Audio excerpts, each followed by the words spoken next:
Hola muchachos, ¿cómo se encuentran? Vamos entonces a trabajar, ¿sí? Con los conceptos de nutrigenómica. Hemos visto, de hecho, hemos tenido unas aproximaciones muy interesantes y vamos hoy a recrear esas aproximaciones y a hablar un poquito sobre epigenética, pero como ya lo sabemos, ¿no?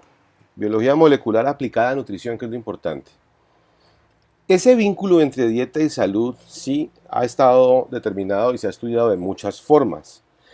Hay estudios muy grandes, ¿sí?, que se han hecho. Y en general, los estudios que, por ejemplo, tienen que ver con dieta mediterránea, en estudios que se han hecho en Europa, por ejemplo, dan cuentas muy importantes, ¿sí?, sobre cómo se podían prever las enfermedades con base básicamente en la dieta. Entonces, se empezaron a encontrar asociaciones muy llamativas, ¿sí?, de disminución de condición, por ejemplo, cardiovascular también, pero también con tipos de obesidad y tipos de diabetes como la tipo 2 que correspondían a hábitos, pero cómo se estaba influyendo el tejido, cómo se estaba impactando a la célula con base en esto. Entonces surge una pregunta muy simple: ¿por qué las frutas, por ejemplo, y las verduras son tan importantes para nuestra salud? ¿Sí? E imagínense que esto, que es un precepto completo de la nutrición humana, tiene un impacto completo en la biología molecular, porque son nuestras células y tejidos que con mecanismos diferentes a nivel molecular responden a justamente esos nutrientes. Como macronutrientes tenemos que hay proteínas, ya sabemos, aceites, carbohidratos, fibra, que pertenecen, ¿sí?, a cierto tipo de carbohidratos, o micronutrientes como minerales, como vitaminas, fitonutrientes como los alcaloides, los polifenoles, los carotenoides, los compuestos organosulfurados y los que son nitrogenados, hacen parte completamente de lo que es la dieta en general. Buscaríamos, por supuesto, para un país como Colombia y utilizando tablas importantes como la TCA, que ha determinado ICBF y el Ministerio de Salud, poder generar mejores procesos, mejor protocolo de alimentación. ¿Listo? Y se ha encontrado, pues con base en nuestros estudios, en muchos estudios, que hay muchos, a propósito, fitonutrientes que poseen una alta actividad biológica y son bioactivos. Entonces, algunos compuestos bioactivos son muy importantes, ¿sí? Por ejemplo, como lo que se encuentra isoflavonos, por ejemplo, en la soya, ¿sí?, o la cúrcuma, por ejemplo, que ayuda a que se abran las membranas celulares, el resveratrol, por ejemplo, que se encuentra que es un icosanoide, ¿sí? ¿Quién va a pensar que es un derivado, pues, de lípido, pero que es tan importante y es vital en las uvas? Y bueno, otros, el galato de epidiogalactosa, tequina, sí, que es súper importante también, o la quercetina de flavonol, tanto en manzanas como en cebollas. Estos compuestos bioactivos, ¿sí?, son, a propósito, polifenoles y hacen parte de lo que en general la nutrición humana, por ejemplo, y en Colombia es muy importante, puede llegar a aportar con base en origen vegetal. Y lo digo porque hay mucha gente en países desarrollados que no tiene cómo literalmente poder sostener dietas mucho más caras. Entonces, la idea es, bueno, ¿y si con lo que tenemos disponible, sí, eh, podemos hacer las cosas? ¿Qué necesitamos para eso? O sea, ¿qué podríamos nosotros aportar? Qué pena por el ruido, pues tan tenaz, pero pues ya saben. Eh, Como nutricionistas para el mañana, ¿vale? Entonces, pues la idea, ¿sí?, es la siguiente. Denme un segundito.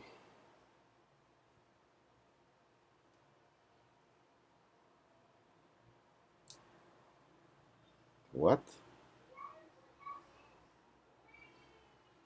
Bueno. Bien. Ah, ya, listo. Estaba, estaba como perdidillo en este cuento.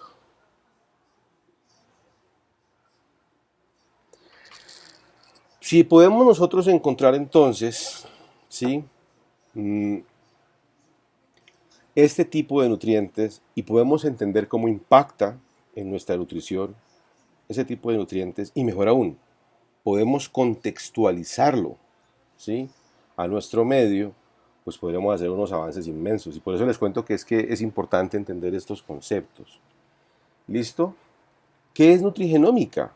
Bueno, es entender como lo que acabamos de ver, con lo que tenemos disponibles, ¿sí? A nivel animal, a nivel vegetal, cómo esos nutrientes interaccionan con el genoma humano y ya hemos visto clases del genoma humano.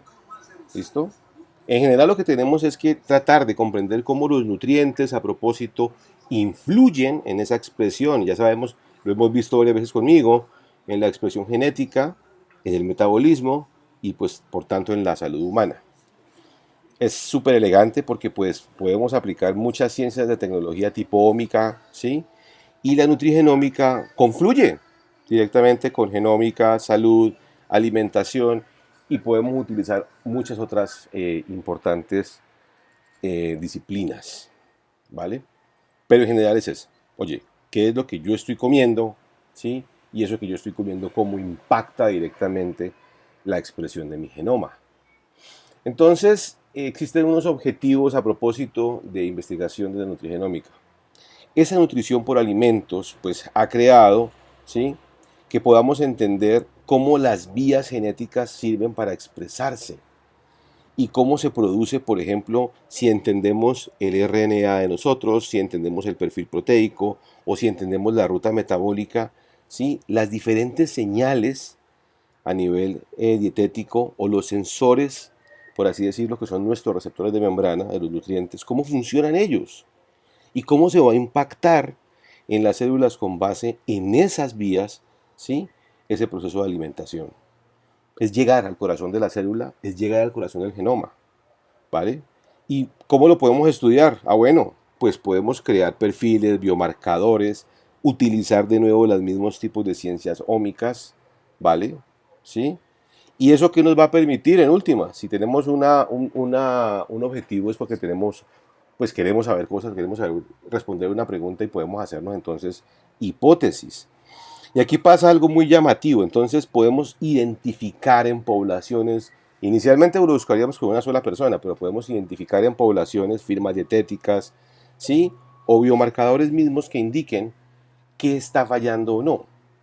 Y eso en últimas pues permite generar un diagnóstico que ojalá sea temprano para que podamos intervenir. En general, lo que nosotros comemos, pues sí toca la huella de la herencia, el ADN, ¿vale? Y en últimas eso permite entonces que podamos nosotros poder alterar de forma positiva o negativa ese programa que viene ahí. Pero lo podemos hacer sin tocar directamente esta estructura, ¿sí? Solamente con la estructura, sin tocar la secuencia. Aquí vamos a tocar solamente la estructura de la molécula. Y aún así, miren que la dieta es importante. O sea que la epigenética es importante. Oiga, y todo lo que se copia a propósito de lo que ya vimos en las clases pasadas, se convierte en proteína, claro. Eso se llama transcriptómica, estudiar todo ese RNA. Así que si la dieta puede impactar, ¿sí? Como se puede ver aquí, pues también entonces tendríamos un perfil de qué está ocurriendo con el ácido, ay, se me olvidó, el ácido nucleico, ¿sí? Que es el mensajero, el RNA mensajero. Ok. También podríamos entender, utilizando técnicas de nutrigenómica, oiga, ¿cuál es el mapa proteico que tiene un ser humano? Y miren, la dieta está impactando en el RNA, está impactando en las proteínas, está impactando directamente sobre la estructura del DNA. Miren una cosa bellísima, si se dan cuenta aquí no aparece dieta, ¿no? Y no aparece por una razón muy llamativa, la dieta no altera el mensaje de secuenciación. ¿Listo? ¿Vale? Okiroki. Entonces, continuamos. Y, bueno, también nos queda esta parte. Oiga, ¿y cuáles son las moléculas que se producen? ¿Cuáles son? ¿Cuáles son los metabolitos que se producen? ¿Sí? Esos metabolitos o la producción de esos metabolitos también se ven afectados por la dieta. Entonces, en últimas, los mecanismos, ¿sí? Como modular la expresión de los genes, por lo tanto modular la expresión de las enzimas de esos genes, ¿sí? o generar, por ejemplo, metabolitos que sean tipo antiinflamatorio, antioxidante, pues deben de conllevar a que lo que nosotros comemos en general está impactando a la salud, que a largo plazo pues nos va a generar longevidad, o puede que si no lo manejamos bien nos genere enfermedades crónicas. Es decir, lo que uno come, incluyendo las malas cosas que uno come, están impactando a las moléculas que son en últimas, ¿sí? Las que están respondiendo. ¿Y esto por qué es importante? Porque bueno, esa es la nutrigenómica, cómo impactamos el genoma con base en los nutrientes, en el proceso de nutrición. Pero esta parte tan fundamental, ¿sí? Donde no estamos alterando el mensaje, la secuencia del DNA, que es el gen, sino la estructura como tal, se ha notado y se ha visto, ¿sí? Y lo acabamos de mencionar, ¿sí? Realmente tocada o alterada, ¿sí? Porque la dieta humana, ¿sí? Puede lograr justamente esto. Y entonces, si yo puedo tener, ¿sí? Una capacidad de cambiar la actividad de los genes sin cambiar a los genes mismos, ¿sí? Lo que les acabo de contar, es decir, sin tocar la secuencia, entonces estoy hablando de epigenética. Y para eso se han estudiado mecanismos, pues de hecho, que se han trabajado hace mucho rato, ¿no? Por ejemplo, lo que vimos en algún momento en las clases pasadas, que es agregar grupos metilos, ¿sí? A la estructura de las histonas en la cromatina humana, ¿vale? O agregar grupos acetilos. Esto logra hacer que tengamos esas zonas que yo les mostraba que son compactas o abiertas, es decir, silenciamiento de genes o activación de los mismos. Y lo que se ha encontrado es que a pesar de que la naturaleza eventualmente produce gemelos, ¿sí? Monovitelinos, compartiendo exactamente todas las membranas coriónicas, amnios y derivados del mismo tipo de blastocisto, hay diferencias. Y de hecho, pueden gemelos idénticos tener diferentes fenotipos, ¿sí? Y una expresión génica diferente. ¿Debido a qué? A que justamente la dieta y algunos factores ambientales pueden, ¿sí? Literalmente modificar, lo estamos mostrando aquí de nuevo, nuestra cadena del ADN, sin tocar, ojo, el mensaje del código genético. ¿Vale? Ok. Cuando hablábamos de metilación, pues hablábamos de esto, es poder generar entonces en la citosina la unión de un grupo metilo, ¿sí? Y esto da como resultado, ojo, lo que se conoce como heterocromatina silenciosa, es decir, apagamos, por así decirlo, la expresión. Esta es la citosina, ¿sí? Esta es la enzima, a propósito, que puede, a partir de nutrientes, miren la belleza del mecanismo y la nutrición metida aquí en todo, ¿sí? Generar que se transfiera, está funcionando esto literalmente como un agente oxidante, que se transfiera este grupo metilo a la estructura de esta citosina y crear lo que se conoce como 5-metilcitosina. Esto es una estructura ya epigenéticamente modificada de la cadena del DNA. Y si las vemos, en las posiciones en que las veamos, cuando esto se pliega, pues da, ¿sí? Un muy poco acceso a la información. Ok. A medida de que nosotros nos vamos desarrollando, van nuestro ADN sufriendo también, van nuestras moléculas sufriendo también cambios, ¿sí? Y desde el mismísimo inicio, ojo, de la concepción humana, se generan cambios a nivel epigenético, ¿vale? Entonces, cuando se establece el imprinting genético, que arranca la vida, ¿vale? O cuando empieza a generarse, ¿sí? Las condiciones del organismo a nivel multicelular, empieza a manifestarse en los controles, es decir, los genes cuando estamos hablando de la primera, segunda y tercera semana de vida y hasta cuarta semana de vida, que es el periodo biológico importante, están continuamente metilándose o acetilándose, que es una cosa muy llamativa. Y lo más llamativo de esto es que, a propósito, desde antes de nacer, con la creación de las células sexuales masculinas y femeninas y desde el momento mismo de la concepción, la nutrición está teniendo un impacto fuerte sobre la estructura de ese ADN. ¿Listo? Entonces, todo lo que tenga que ver con la condición uteroplacentaria en comunicación entre mamá, ¿sí?, y el feto, ojo, está mediado por acontecimientos epigenéticos. ¿Listo? Y es más, todo lo que continúa sobre nacimiento, sobre comportamiento, como cuando el bebé llora, crecimiento, maduración, reproducción y envejecimiento, de nuevo, está siendo, ¿sí?, afectado por la nutrición. Por supuesto que el comportamiento materno incide porque al fin y al cabo la primera y constante línea de comunicación con la vida, ¿sí?, como ser humano y sobre todo de muy pequeño, es la mamá. Pero evidentemente lo que quiero contar es que aparte de ese comportamiento, lo que esté ingresando como nutriente y como comida afecta. Entonces, esto ha permitido entender que los seres humanos tenemos un epigenoma, un conjunto entonces, ¿sí?, de alteraciones sobre la estructura del ADN que se heredan y que permiten entonces expresiones diferentes de los tejidos. ¿Vale? Ok. Se ha visto entonces, ¿sí?, cómo por ejemplo se pueden ver alterados algunos tipos de poblaciones en experimentos, por ejemplo, con ratones, ¿sí?, y se han cambiado las condiciones, ¿vale? Y se ha visto cosas súper interesantes. Se han visto, por ejemplo, ustedes ya saben que es un alelo, ¿no? Se han visto alelos, ¿sí?, que dependiendo del tipo de dieta que se les ofrezca, en este caso a los animales de laboratorio, producen un tipo de expresión muy diferente.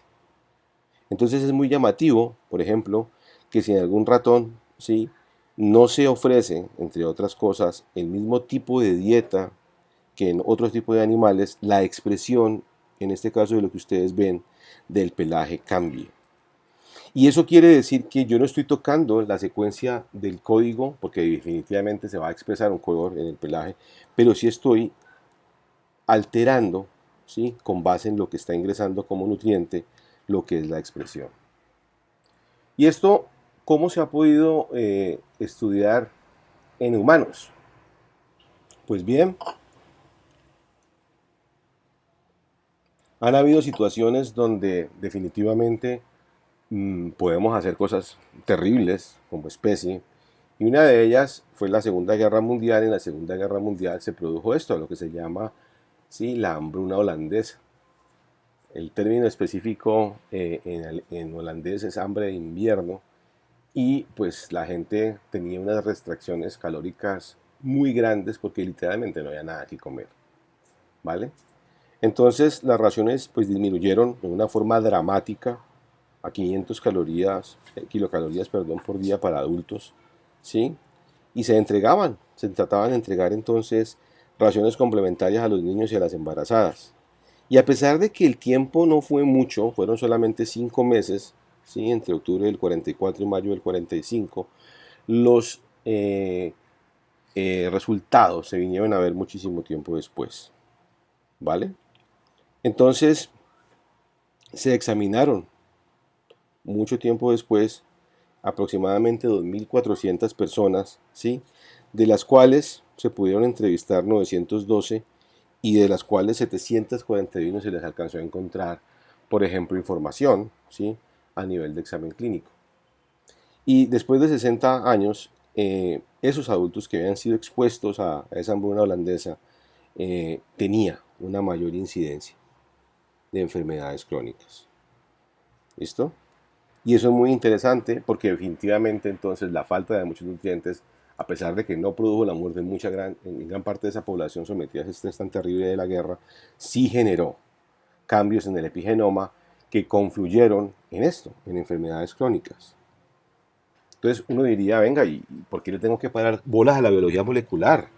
Pues porque es muy sencillo, depende de lo que usted coma, está alterando la respuesta genética, ya sea de secuencia en gen o ya sea de estructura del epigenoma, pero está alterándola. Y eso tiene una consecuencia, ¿listo? Entre otras cosas, pues se generaron, sí, estas generaciones a propósito que tenían mayor peso al nacer o en general tenían alguna de esas condiciones en una mayor incidencia. Y eso hizo a propósito que los cambios sobre el epigenoma, a pesar de que no iban las características heredadas en los genes, sino en la estructura del DNA, pudiera transmitirse a otra generación. ¿Listo? Y ahí también se encontraron ¿sí? Muy similares las condiciones a las que las hijas, ¿sí? De esas personas que les tocó que pasar por este cuento fueron sometidas. Estos son estudios pues, muy serios que se han hecho haciendo mediciones grandes. ¿Y cómo se puede ver esto a propósito de biología molecular a nivel, sí, de gráficos? Estamos relacionando la nutrición con la epigenética.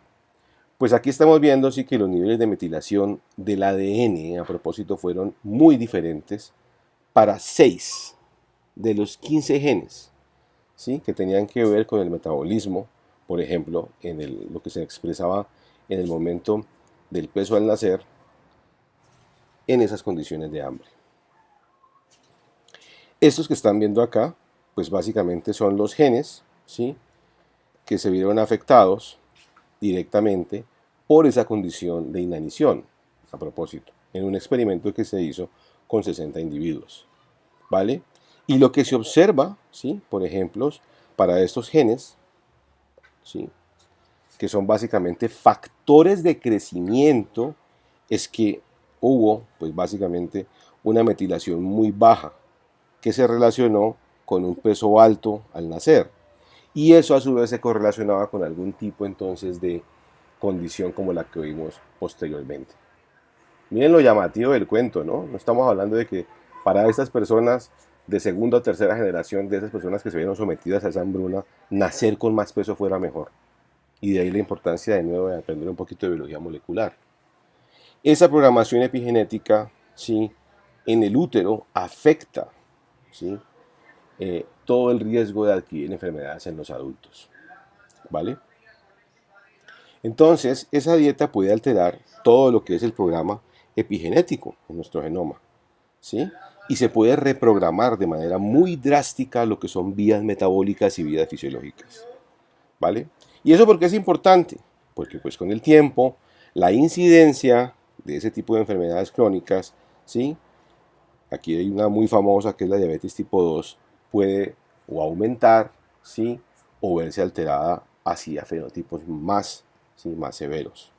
También las enfermedades cardiovasculares o las enfermedades neurodegenerativas y el cáncer están relacionadas con eso. Así que ya saben, ¿sí? Es un cambio importante. Pero si yo puedo cambiar la condición de la dieta, la ventaja es que al no tocar la secuencia del DNA, ¿sí? Ojo, no toco la secuencia del DNA, la puedo revertir. Y ahí viene algo muy llamativo, porque entonces las modificaciones epigenéticas son reversibles. Entonces imagínense lo que significa para usted como estudiante de nutrición entender por biología molecular este tipo de información. De ahí la importancia de entender la dieta en la epigenética. Entonces aquí vemos, ¿sí? ¿Cuáles son algunos de los alimentos, de los nutrientes, sobre todo de los fitoalimentos, que logran, imagínense, entre otras cosas, modificar las histonas, ¿vale? Y por lo tanto pueden también modificar los patrones de metilación sobre las histonas. Entonces uno sabe, ¿sí? Que puede revertir directamente esos daños. En general los alimentos contienen muchos fitonutrientes que tienen propiedades a nivel epigenético y que ayudan, entre otras cosas, a que la estructura de la cromatina, por supuesto, base vital del entendimiento genético, se pueda reprogramar. ¿Listo? Entonces, hacer o tener una intervención nutricional muy elegante es poder generar esto, una reprogramación a nivel epigenético, una reprogramación a nivel del epigenoma, ¿vale? En últimas, generando una mejor calidad de vida, pues nos va a permitir promover, ¿sí? La salud y prevenir enfermedades en general. Y solamente sabiendo que existe el epigenoma y solamente sabiendo que usted como nutricionista y dietista sabe que lo impacta dependiendo del tipo de alimentos que esté usando. ¿Listo? Como en este caso o como en este caso. Ok. Cuando este tipo de condiciones, como lo mencionábamos ahorita y en ejemplos dramáticos, no se corrigen, pues ocurren cosas que son muy difíciles, como por ejemplo el daño acumulativo por ese estrés crónico por las especies reactivas de oxígeno y nitrógeno en las células. Y eso eventualmente conduce a que los tejidos se inflamen y por supuesto eventualmente conduce a enfermedades de tipo crónico. ¿Sí? Entonces, muchas de estas condiciones que se relacionan, por ejemplo, con la obesidad o, por ejemplo, con enfermedades crónicas inflamatorias, óseas, musculares y esqueléticas, vasculares, desórdenes metabólicos y también el cáncer, tienen que ver entonces que o con cómo los factores ambientales, y en este caso el estrés oxidativo o el estrés por nitrógeno, genera en nosotros cualquier tipo de alteraciones. Yo aquí he traducido la mayoría que puedo, hay muchas de ellas, ¿sí? Enfermedad cardiovascular, diabetes tipo 2, hipertensión, enfermedad del hígado graso, cáncer, Alzheimer, Parkinson, aterosclerosis, enfermedad cerebrovascular, diabetes 2, insuficiencia renal. Ven que el impacto es grande y entonces saber que existen, ¿sí?, este tipo de moléculas, ojo, y este tipo de moléculas eh, pueden alterar directamente el metabolismo, nos pone en la tarea, casi como nutricionistas, de entender esto. Es decir, si el oxígeno y el nitrógeno, reaccionando de forma hiperbólica, por así decirlo, pueden llegar a causar daños en el DNA que se traducen en cualquiera de estas condiciones, pues vale la pena entonces estudiar epigenética en nutrición. ¿Listo? Y aquí aparecen varios de ellos, ¿no? Cómo esos daños oxidativos, ¿sí?, pueden dañar nuestros lípidos, nuestras proteínas, nuestro ADN. ¿Qué es lo que me parece muy complicado de entender? Que no se va a ver el daño inmediatamente, que lo que se va a ver tiene que ver con enfermedades a largo plazo, con el envejecimiento. ¿Listo? Entonces, miren que dietas no saludables, ¿sí?, y en general fármacos y también la respuesta misma del cuerpo colaboran a que este tipo de metabolitos produzca problemas muy serios, ¿vale? Entonces, pues, ¿qué se debería de hacer?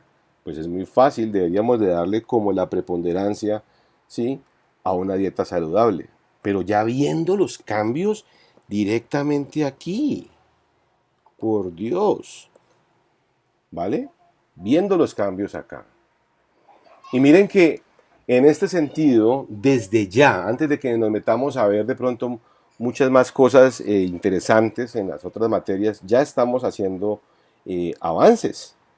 Aquí hay ejemplos, ¿sí?, de cantidades a propósito de antioxidantes como vitaminas, flavonoles, antocianinas, que son tan importantes, ¿sí?, otro tipo de moléculas como los ácidos, que son necesarios porque, entre otras cosas, sirven como moléculas protectoras de nuestro epigenoma. Pónganle cuidado, ¿vale? Y es una forma muy elegante de poder contrarrestar directamente la acción de este tipo de moléculas.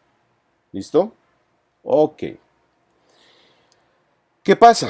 Muchas veces, bueno, condiciones culturales, entre otras cosas, pues pueden ayudar a que aparezcan diferentes tipos, ¿sí?, de expresiones. Y cuando hay baja biodisponibilidad y cuando se crea de pronto por ambiente pH fisiológico, ambiente químico, ¿sí?, una estructura inestable a nivel celular, se pueden utilizar moléculas muy llamativas, ¿sí? Moléculas, ¿sí?, como las antocianinas, ¿vale? Entonces, podemos entender, de hecho, ¿sí?, muchas de las aproximaciones que se están haciendo hoy en día cuando entendemos la naturaleza de estas moléculas, la naturaleza química, ¿vale? Entonces, esos son pigmentos, ¿no? Son pigmentos hidrosolubles, a propósito, que se encuentran justamente en esas regiones grandes, en las células vegetales, en las vacuolas, que tienen un contenido hídrico altísimo, ¿no? Entonces, ahí se hallan estas antocianinas, y son las que en últimas pues permiten generar la belleza de los famosos colores que utilizamos, por ejemplo, o que vemos en los frutos rojos, por ejemplo. Y entonces, lo que se ha encontrado es que podemos generar, ¿sí?, mejores condiciones a partir de dietas sugeridas que contengan, por ejemplo, este tipo de moléculas. Y por eso es tan importante el consumo de las mismas. Entonces aquí tenemos cómo las antocianinas, por ejemplo, ¿sí?, generan una actividad directa antioxidante para las moléculas mencionadas anteriormente y por lo tanto nos sirven como un antioxidante, ¿vale? En el tracto gastrointestinal ¿sí? Podemos detener la acción de ese tipo de especies reactivas de nitrógeno y de oxígeno, solamente si entendemos cómo fisiológicamente la antocianina puede ocasionar un impacto, que se ha visto en estudios reales, ¿sí? En estudios importantes. Estas son tipos de estudios, iniciativas que han tomado los gobiernos como el gobierno italiano, que son súper importantes, y se ha encontrado justamente esto, ¿no? Que las dietas ricas en ese tipo de pigmentos como las antocianinas protegen al corazón, imagínense, de un infarto al miocardio, ¿sí? Al aumentar lo que se llaman las defensas antioxidantes endógenas. ¿Listo? Solamente haciendo pruebas de alimentación con maíz, por ejemplo, rico en antocianinas, en experimentos en ratoncitos, en ratas, se ha visto, ¿sí?, una disminución completa de la reducción de esa zona isquémica infartada en el corazón de los ratoncitos. Entonces, pues por supuesto, miren esta zona tan grande comparada con esa zona pequeña solamente por el hecho de que estamos usando mayor cantidad de antocianinas. Entonces, ¿cómo no se va a poder entender que utilizando técnicas de biología molecular podemos mejorar los cultivos que generen una mejor nutrición, que generen un mejor impacto en la calidad de vida? Pues por supuesto, eso es súper importante. ¿Listo? Y esto genera, entre otras cosas, pues que disminuyamos, ¿sí?, moléculas importantes como el glutatión a nivel preisquémico en este tipo de condición fisiológica y mejoremos, por supuesto, mejoremos entonces la condición de vida. Pues en este caso los ratoncitos, pero también con nosotros. Es muy llamativo, ¿no? Nótese entonces que las antocianinas, ¿sí?, logran justamente generar un mecanismo de detención directamente de esas especies reactivas de oxígeno y de nitrógeno, pues porque logran, ¿sí?, básicamente promover lo que es la expresión de genes, ¿sí?, que funcionan como, por así decirlo, bloqueadores o cuando algo desintoxica, es desintoxicantes, literalmente, de este tipo de moléculas, que a propósito, por condiciones físicas o condiciones biológicas alteradas, pues pueden llegar directamente a impactar el ADN. ¿Listo? Entonces, se han hecho muchos estudios. Estos son solamente ejemplos para que vean cómo la dieta, literalmente, empleando elementos de epigenética y de nutrigenómica, impacta la vida de las personas. ¿Listo? Miren que en este grupo, por ejemplo, de mujeres, un estudio grandísimo, casi 100.000 personas, en un rango de gente relativamente joven, encontraron que comer 3 porciones de alimentos ricos, por ejemplo, como arándanos, como fresas, que son ricos en este tipo de pigmentos, ¿sí?, generaban una disminución muy parecida a los números que vimos ahorita con los animalitos, con los ratoncitos, ¿sí?, comparado con la gente que solamente comía una porción al mes. El hecho de comer 2 porciones al mes, miren, 2 porciones diarias de más, perdón, al mes estaba significando una mejor, ¿sí?, propensión de no sufrir de infarto al miocardio, ¿Listo? Entonces, y esto es muy simple, 35 miligramos por día de antocianinas, y eso equivale a 105 gramos de fresas o, por ejemplo, a 21 gramos de arándanos.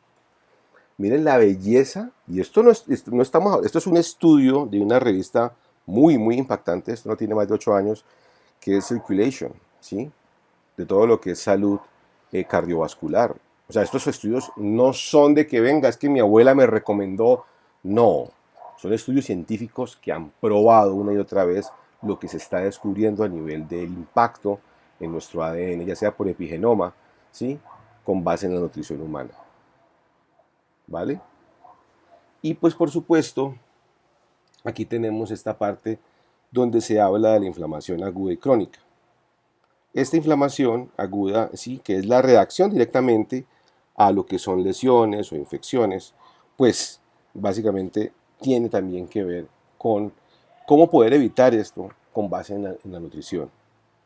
Y ya sea porque dañamos el tejido, porque soportamos la presencia de este tipo de microorganismos, nuestro sistema inmune, que produce, por ejemplo, receptores tipo TOL, como los macrófagos o como las células dendríticas, ¿sí?, generan bradiquininas, eicosanoides, ¿sí?, interleucinas, ¿sí? Factores de necrosis tumoral, bueno, un montón de proteínas, tromboxanos, que en últimas pues hacen su efecto directo sobre nuestros tejidos grandes, ¿vale?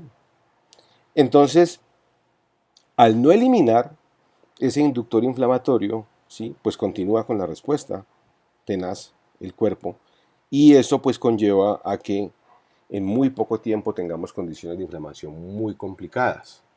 Entonces, ¿qué hacen en este caso, por ejemplo, estas sustancias que son de tipo antioxidante y de tipo pigmentario? Pues de nuevo, lo que están promoviendo, ¿sí? Entre otras cosas, es que se generen, ¿sí? Los factores de transcripción importantes, miren las antocianinas, para detener la acción o bloquear directamente a los factores, ¿sí? De necrosis que proponen que se disparen los genes que son proinflamatorios. Entonces, ya sea que yo genere moléculas de bloqueo al antioxidante o que genere que no se produzca una respuesta inflamatoria, la antocianina y por tanto el conocimiento sobre la nutrición con base en esa molécula está impactando, ¿sí? Toda la respuesta de expresión génica de la célula. Qué cosa tan interesante, por Dios. Y pues por supuesto hay muchos más estudios, ¿sí? Aquí hay muchos estudios donde se ve que el uso, pues, o el consumo más bien de estas bayas que contienen antocianinas generaban, por ejemplo, entre otras cosas, ¿sí? Translocación nuclear de factores, como este factor de necrosis tumoral tipo kappa beta. Y eso hacía, ¿sí? En últimas, que cuando se utilizaban las antocianinas, a pesar de que estábamos sometidos a la injuria, nuestra expresión génica mostrara mucho menos la respuesta de la inflamación porque se producían mucho menos estos tipos de genes o de factores que contribuyen a que se mantenga la inflamación. Increíble, ¿no? Solamente viendo los niveles de expresión de los genes porque estas sustancias están impactando el ADN. Aquí está uno de ellos, que es el factor de necrosis tumoral tipo alfa, y esta que es una interleuquina muy famosa, que es la interleuquina 1. Entonces se están dando cuenta de que esos estudios son muy serios, ¿no? Y efectivamente estamos mostrando algo muy llamativo. Y hay muchos más. Miren estos, donde se está promoviendo, sí, la acción proinflamatoria de muchos mediadores, sí, y se está suprimiendo, perdón, esa acción proinflamatoria y eso está conllevando a que lo que nosotros ya sabemos, sí, sobre lo que se encuentra, por ejemplo, en la soya, sí, o en el girasol, esté sirviendo en últimas a que las moléculas típicas de la respuesta inflamatoria a través de, por ejemplo, el ácido araquidónico, como las ciclooxigenasas o las lipoxigenasas, no se manifiesten en la cantidad que tienen que manifestarse. Moléculas tan importantes, en este caso estoy hablando, por ejemplo, del omega 6 o el omega 3, que en últimas logra, ¿sí? El famoso ácido eicosapentaenoico, el EPA, pues, que nuestra respuesta a nivel de oxidación, ¿sí? Logre generar, ojo, este tipo de proteínas que son factores antiinflamatorios, perdón, no son proteínas, estas son eicosanoides, ¿sí? Son ácidos grasos, pero que me están funcionando como factores, ¿sí? Antiinflamatorios, como lo hacen otro tipo de moléculas. De nuevo, o bloqueo a los que me producen el problema, ¿sí? O promuevo a los que me pueden ayudar. ¿Vale? Entonces, he querido contarles esta historia porque me ha parecido supremamente interesante en general. ¿Listo? Es muy interesante en general. ¿Vale? En conclusión, entonces, para el ejemplo en particular de cómo se afecta por epigenómica la respuesta molecular, vemos que las antocianinas, por ejemplo, para el ejemplo en particular, ¿sí? Ayudan a que se detenga la respuesta del estrés oxidativo, a que se detenga entonces o se pueda promover a quien detiene la respuesta de la inflamación crónica y esto conlleve a que disminuya pues, la incidencia de una enfermedad de tipo crónica. ¿Listo? Estudios tan importantes como los que se han hecho últimamente y lo que repito, los europeos que le han puesto mucha atención a esto han visto esto. Imagínense solamente trabajando con el maíz. Se ha logrado entonces generar suplementos a nivel del maíz importantes. Se están haciendo ensayos clínicos y pues obviamente no modelos animales, células in vitro, para probar que el mejoramiento de ese tipo de molécula, de ese tipo de pigmento, en un alimento tan común como el maíz, por ejemplo, que es típico de las Américas, promueva, ¿sí?, que se disminuyan gran parte de todo lo que son las condiciones complicadas. Todo esto que ustedes ya saben, Alzheimer, enfermedad cardiovascular, distrofias, colon irritables, cáncer, todo esto se esté ocurriendo, ¿vale? Ojalá podamos leer, yo sé que no tenemos tiempo, hay proyectos muy chéveres como Atina, ¿sí? Y este proyecto que se hicieron pues, con base en la reunión de los países europeos ha permitido, entre otras cosas, entender esto. Allá existe esto para instituciones tan importantes, ¿sí?, que buscan, entre otras cosas, pues, mejorar las condiciones de vida con base en la nutrición. Y lo que se vio haciendo un proyecto grande en Europa era justamente que si se modificaba, entre otras cosas, la dieta con base en esa cantidad de compuestos como las antocianinas dentro de la misma dieta de los europeos, pues se podía modificar el patrón de expresión epigenética porque podíamos lograr promover estructuras, ¿sí?, como por ejemplo los grupos metilos en el DNA que permitieran, ¿sí?, que no se expresen proteínas proinflamatorias, que no se expresen este tipo de moléculas como las interleuquinas proinflamatorias, ¿sí?, pero que sí se puedan expresar si logramos abrir el DNA por acetilación, eh, las proteínas que ayudan a bloquear, por ejemplo, entre otras cosas, a la inflamación y otro tipo de importantes compuestos. ¿Listo? Hay muchos de estos investigadores que ustedes los pueden buscar. Ellos trabajan uniendo los dos mundos, la parte de la nutrición y la parte de biología molecular, específicamente de epigenética. Y pues lo que se ha visto son cosas muy llamativas, ¿no? La respuesta a la dosis de las antocianinas en enfermedades cardiovasculares muestra una disminución, ya lo vieron, como del 32% y seguramente más en ese impacto, ¿sí? Entonces, pues vale la pena entender cómo mejorar la dieta con base en este tipo de moléculas, ¿listo? Y si no las conseguimos de forma natural, pues tratar en la medida de lo posible de lograr suplementos de alimentación ricos en ellos. Bueno, vamos a dejar entonces unas preguntas y les agradezco mucho para que podamos ver entonces este video.